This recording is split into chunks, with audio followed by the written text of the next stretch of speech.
Il est 9h26, bienvenue si vous nous rejoignez, vous êtes dans la matinale de TV Finance.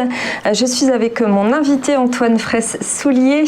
On va parler maintenant d'un actif à la loupe dans le Copy Portfolio et votre choix aujourd'hui s'est porté sur un actif qui s'appelle Oil Worldwide. Alors déjà, quel secteur d'activité? Alors le secteur d'activité c'est le secteur du pétrole. Alors c'est vrai que donc nous chez eToro nous avons mis en place des portefeuilles d'investissement thématiques qui portent sur différents thèmes et effectivement le thème du pétrole est un thème qui marche très bien depuis on va dire la fin de l'année 2020.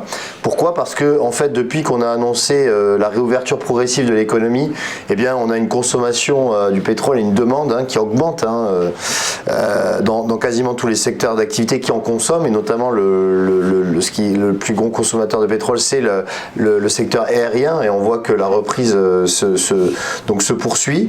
On a d'ailleurs des sentiments plutôt positifs.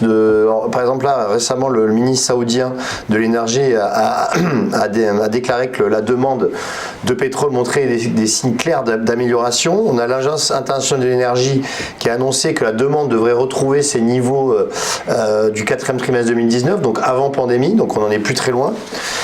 Excusez-moi. Et ensuite, on voit que du côté de l'offre, eh bien, les pays exportateurs, enfin les pays de l'OPEP qui sont les plus gros producteurs de pétrole au monde, eh bien on voit qu'ils mettent du temps à ajuster leur production, puisque effectivement avec la pandémie l'offre avait baissé de 10 millions de barils par jour, et on voit que progressivement cette offre et cette production donc augmente mais très peu par rapport à la demande, et donc ça maintient les cours du pétrole à la hausse. On voit qu'on a atteint des plus hauts depuis 2 ans sur le pétrole à $70.